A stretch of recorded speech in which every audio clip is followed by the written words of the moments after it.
Hello everyone, make a video. My prediction on who'd win between. To be honest, I might as well cover the just the three fights for Friday. Can't be square, just call it fatal Fury Times Square. Ryan Garcia versus Romero. Is it Barboza? Versus Tio, then Devin versus Jose Ramirez Jr. No, I want to talk about Ryan versus Rolly's pretty simple, but honestly, what I can see happening is Rolly just hurting Ryan. I don't know why, like not knocking him down, but definitely hurting Ryan early, because especially if Ryan's gonna come out aggressive like he usually does. He always comes out fast and aggressive. The majority of his fights, he always starts off very early, trying to apply the pressure, trying to cut you off, then trying to establish a jab to gauge distance, to land other shots. But I do see, I don't know, Ryan's usually somewhat sometimes clumsy with that, and Rolly's awkward, man. He's not as awkward as he used to be back with Tank. He's not as awkward as like he was years ago. But I think him trying to resort to boxing has ruined his style a bit, you know. That's what I think that, but I could be wrong. Oh.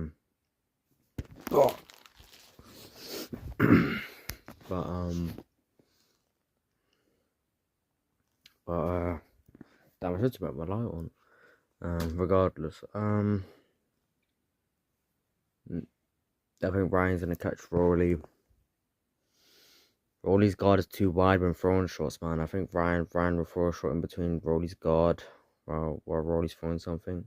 Probably catch it with a left hook, boom. That's Ryan's best shot. It's his signature punch, fastest, most powerful. Mental how much power he can generate in his left hook. But this ain't the Ryan Garcia show. Now next, Arnold Barboza Jr. versus Teofimo Lopez Jr.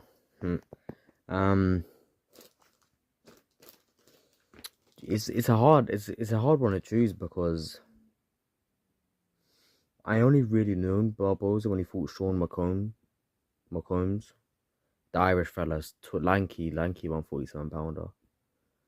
I think Barboza's tall. I think he's about 5'10" for welterweight or super lightweight. Figure this fights out super lightweight, jeez. But it's hard, because Teofimo's best performances are when, I'm not talking about C tier opponents, I'm talking about against the A tier opponents like Lomachenko and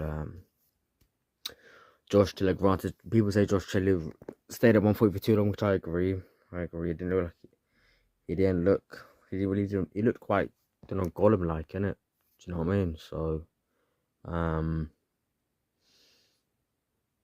stylistically, Teal is very good counter punching from Barboza. Barboza usually, he doesn't really step out of like second gear. Barboza usually stays the same rhythm. Barboza's got to have a, but then Teofimo also needs to have a rhythm in order to get his shots off as well. It's such an iffy fight. Teal should win. I think Teal should win, but I won't be surprised if Barboza can pull it off via UD. I did not expect it to beat Josh Catterall, Jack Catterall. I personally would have thought, when I saw the fight stylistically, I thought Jack Catterall would be a nightmare for him, especially as in a tall Sean McCombs southpaw. I thought Jack Catterall just, counter him, pivot off an ankle, tie him up, throw two punch combinations, and then reset and wait for Barboza to throw a shot. But no, Barboza, he beat Catterall at his own game, and he did what an orthodox person should do to southpaw, which, we've got to take my hat to Barboza. I'm not trying to make this video too long, guys. So, here's the thing, Teofimo Lopez arguably lost to Sandor Martin. I'm pretty sure from what I remember, Martin's a southpaw. But this... what's his name? Barboza's orthodox. It's so hard to choose, because it depends if Teo loses concentration or not. I'll go with Teofimo for the pure fact that he's a very good counter puncher. And will he be on the back foot though? I'm pretty sure against Josh Taylor. Josh Taylor's the one coming forward, and Teofimo. I think Teofimo does really well when he's on the back foot rather than pressuring. So if Barboza comes forward and Teo counter punches, I favour Teo's chance a lot more. If other way around, if Teo has enough power or enough explosivity or enough speed to have Barboza on the back foot, is Barboza good on the back foot though? I mean, he's alright on the back foot, isn't he? Because Jose Ramirez Jr. has coming forward at times. And you know what? My whole thing, I'll be safe and I'll go with Teo. I think Teo will take the win. I think Barboza will be the one coming forward, and Teo would want to be on the back foot. I find opportunities. Not like Jermaine Ortiz, or like Jermaine Ortiz fight. That fight was horrid, man. Do you know, anybody that's watching fight tape, do you not watch Jermaine Ortiz? Because do not watch Jermaine Ortiz's fight against Teo, because there's no point. I don't know who's knocking. I guess Workman. Now Devin Haney versus Jose Ramirez Jr. Devin Haney. Jose Ramirez Jr. hasn't looked good in my opinion. I don't think he's looked good since Jose Rajaza. I know he's unified, but like I don't bask when I personally thought like you could just see as a bit of a, I don't know, like Jose, like I don't say when you see him like inverse Josh Taylor or inverse Anthony Occurs, I can't remember his name. So, and you know when I do these videos, I'll probably will put the fighters' pictures there. Anthony Ocorzo, I think. Ocorzo. Oh, my phone's gonna die. I gotta make this quick. See what I mean? When I upload these videos, there'll be like the audio will be no editing. I just can't be arsed with all that nonsense. But but I'll go with Devin Haney. If you've seen Jose Ramirez Jr.'s fights, he has to set his feet. That's the thing. He takes too long to set his feet. Look at him against Barboza, Arnold Barboza Jr. when he tried setting his feet. But here's the thing: Barboza was quicker. He just more sharper, so he just threw boom, boom, boom. Then guess what? Ramirez, by the time he's already set his feet, he already got hit with 3 shots. Do you see what I mean? Then he tries to throw a looping right hook or a looping left hook to the body and that. No effect. Do you know?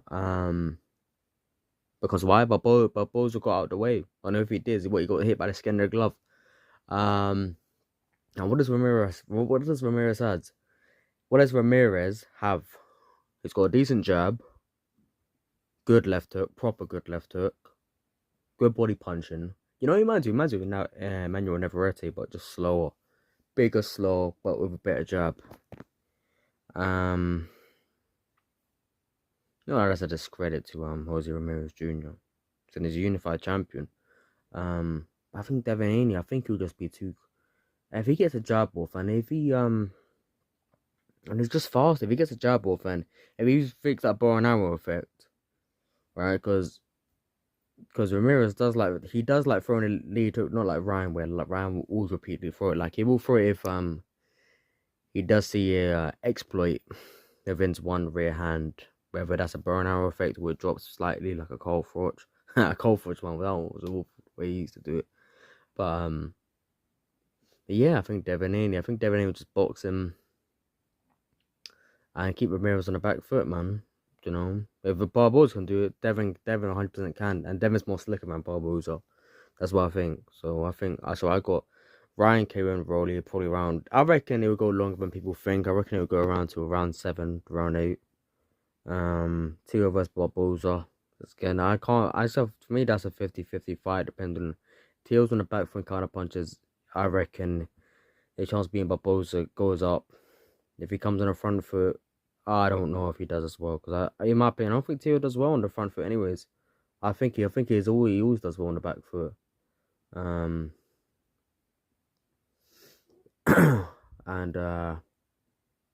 Devin Haney versus Jose Ramirez Jr.